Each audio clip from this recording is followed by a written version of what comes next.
विश्राम के समय अंतिम क्षणों में आज हमको 25 दिसंबर को पुनः छत्तीसगढ़ की माटी को चूमने का सौभाग्य प्राप्त हुआ, स्पर्श करने का सौभाग्य प्राप्त हुआ।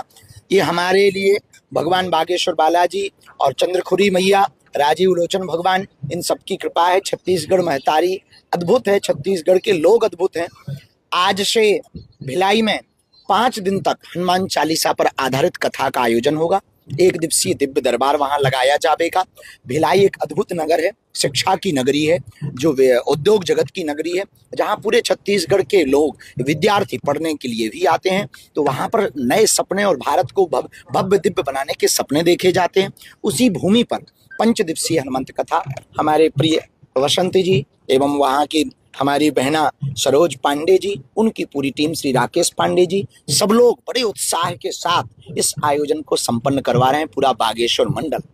अंत में हम यही कहेंगे, हम भारत में केवल एक संदेशा देना चाहते हैं कि यदि बांग्लादेश जैसी स्थिति आप अपने भारत में नहीं देखना चाहते, यही समय है, सही समय है, अभी नहीं तो कभी नहीं। यदि हिंदू एक आज नहीं हुआ, हिंदू एकजुट नहीं हुआ, तो वो दिन दूर नहीं जब भारत के और छत्तीसगढ़ के चौराहों पर ऐसा जो बांग्लादेश में हुआ वो देखा ना जाए। कांकेर की स्थिति पर भी हम कहना चाहेंगे, जो हुआ अच्छा नहीं हुआ, पर हिंदुओं ने एकता दिखाई, उसके लिए समस्त हिंदुओं को साधुवाद, धन्यवाद। पूरे छत्तीसगढ़ में शांति हो, छत्तीसगढ़ में उन्नति हो, भारत विश्व गुरु बने। और जब तक भारत हिंदू राष्ट्र नहीं हो जाएगा, हम यात्राएं करते रहेंगे। छत्तीसगढ़ की यात्रा उधार है। धर्मांतरण का मुद्दा लगातार छत्तीसगढ़ में, आपने कांकेर का जिक्र किया, कल छत्तीसगढ़ बंद भी था और धर्मांतरण को लेकर काफी दिक्कतें हो रही है। पहले बस्तर और सरगुजा संभाग में सीमित था, अब शहरी क्षेत्रों में भी धर्मांतरण। भारत में कैंसर से ज्यादा खतरनाक मतांतरण और धर्मांतरण है। इसके लिए समस्त सनातनी और हिंदू परंपरा के लोग कार्य कर रहे हैं, हम भी करेंगे। वह एकजुटता जब तक धर्मांतरण के 3 कारण हैं: अशिक्षा, अंधविश्वास, आर्थिक तंगी।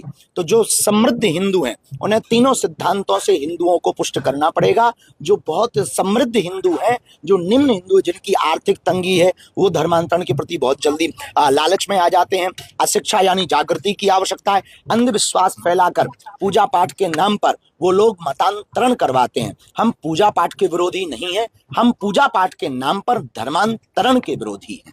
गुरुजी, आप एकांतवास में भी गए थे, किताब भी आपने लिखी वहाँ पे। बिल्कुल बहन, मेरा सन्यासी, हमारे जो गुरुजी हैं उनके लिए हमने पुस्तक लिखी है और 19 साल बाद उन्होंने आज्ञा दी। 2 से 3 महीने बाद मेरा सन्यासी की पुस्तक आएगी कि एक ऐसी दिव्य चेतना आत्मा जो शरीर में न रहकर शरीर वाले लोगों को पकड़कर कैसे हनुमान जी की भक्ति का कार्य करवा रहे हैं, अब वो दिव्य चेतना कौन है, उनके बारे में पूरा विस्तृत लिखा है। एक बार जशपुर में भी आपने कथा करने की बात कही थी, क्योंकि वहाँ पर सबसे ज्यादा जो है वो चर्च है, सबसे ज्यादा धर्मांतरण के केस। कोई बात नहीं, उसी के सामने कथा करेंगे, उनसे हमें कोई बुराई नहीं है, वो भी घर वापसी कर सकते हैं। और हमने बसंत को आज्ञा दी है कि जो है बहुत ही जल्दी वहां पर जसपुर में हमारी कथा करवाएं।